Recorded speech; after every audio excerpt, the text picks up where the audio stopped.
UP, Gujarat, पश्चिम बंगाल कितने राज्यों से जुड़े हैं उमेश पाल मर्डर के तार।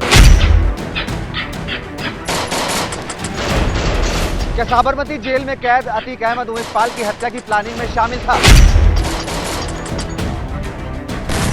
क्या मर्डर से पहले शूटर्स के लिए सुरक्षित ठिकानों का इंतजाम किया गया?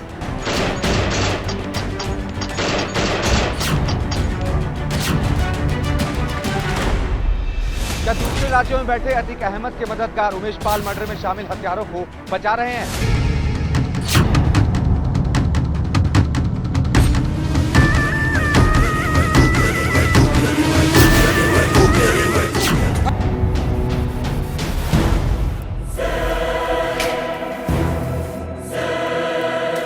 उत्तर प्रदेश, गुजरात और पश्चिम बंगाल, उमेश पाल हत्याकांड के तार इन 3 राज्यों से जुड़ रहे हैं।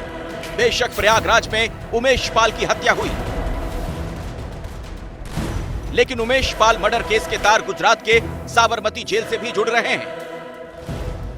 गुजरात की साबरमती जेल में बाहुबली अतीक अहमद कैद है। उमेश पाल से उसकी पुरानी दुश्मनी थी। सूत्रों के मुताबिक उमेश पाल हत्याकांड को अंजाम देने के लिए रची गई पूरी साजिश की जानकारी अतीक अहमद को थी। सूत्रों के मुताबिक जेल में अतीक को जब उमेश पाल के मर्डर की जानकारी मिली तो वो पछताने लगा। सूत्रों के मुताबिक अतीक ने जेल में ही अपने करीबियों से कहा, इस बार मुझसे बड़ी गलती हो गई, वारदात की टाइमिंग गलत हो गई। विधानसभा सत्र के दौरान वारदात को अंजाम नहीं देना चाहिए था। अतीक को अफसोस उमेश पाल की हत्या को लेकर नहीं था, टाइमिंग को लेकर था। अतीक खुद सांसद और विधायक रह चुका है। वो बखूबी जानता है दिन दहाड़े हुए मर्डर का मामला सदन में उठेगा, कानून व्यवस्था का मुद्दा बनेगा। ऐसे में सरकार दबाव में होगी और पुलिस का एक्शन कड़ा होगा। शातिर अतीक अहमद को पुलिस के एक्शन का इल्म पहले से था, लेकिन उसे शायद ये अंदाजा नहीं था कि उमेश पाल का मर्डर माफिया को मिट्टी में मिलाने की वजह बनेगा। यूपी पुलिस ने अब तक 2 आरोपियों का एनकाउंटर कर दिया है। एक आरोपी सदाकत खान की गिरफ्तारी हो चुकी है। अतीक के करीबियों के घरों पर बुलडोजर चल रहा है और अब अतीक को भी पूछताछ के लिए यूपी लाने की तैयारी चल रही है। ऐसे में अतीक के घर वालों को उसके एनकाउंटर का डर सताने लगा है। हमारे पति और जेठ की हत्या कराना चाहती है जेल से बाहर लाने में। अपने पति और अपने जेठ की सुरक्षा की मांग कर रहे हैं हम लोग। आज अतीक का परिवार कानून की दुहाई दे रहा है, लेकिन खूंखार अतीक और उसके परिवार ने उमेश पाल का खून बहाने के लिए उसी कानून की हत्या की थी। उमेश पाल की हत्या फुल प्रूफ प्लानिंग के तहत की गई थी। हत्यारे किसी भी सूरत में उमेश पाल की जान लेना चाहते थे। सूत्रों के मुताबिक उमेश पाल पर हमले से पहले वारदात की प्रैक्टिस की गई थी। वारदात में शामिल हर बदमाश का रोल तय था।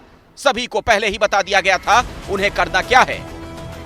पुलिस से बचने के लिए मोबाइल का इस्तेमाल नहीं किया गया। ये प्रैक्टिस और प्लानिंग का ही नतीजा था कि बदमाशों ने बेहद शातिराना अंदाज में चंद मिनटों में उमेश पाल को गोलियों से छलनी कर दिया और फरार हो गए।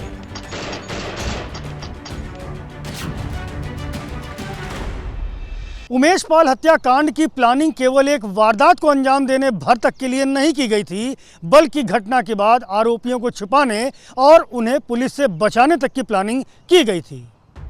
इसके लिए दूसरे राज्यों में रहने वाले अतीक के पुराने खैर ख्वाहों की मदद ली गई। सूत्रों के मुताबिक वारदात के बाद कुछ शूटर पश्चिम बंगाल भाग गए।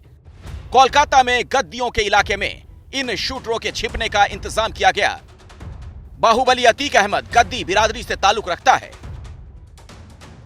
कोलकाता के आसपास गद्दी बिरादरी के लोगों की घनी बस्ती है। इन बस्तियों पर भी पुलिस की नजर है। प्रयागराज में उमेश पाल हत्याकांड में पुलिस अभी भी लोगों की तलाश कर रही है। पुलिस अब कोलकाता पर भी नजर रखे हुए है। ऐसा माना जा रहा है कि कोलकाता के इंडोक के इलाकों में उन्होंने अभी शरण ले रखी है।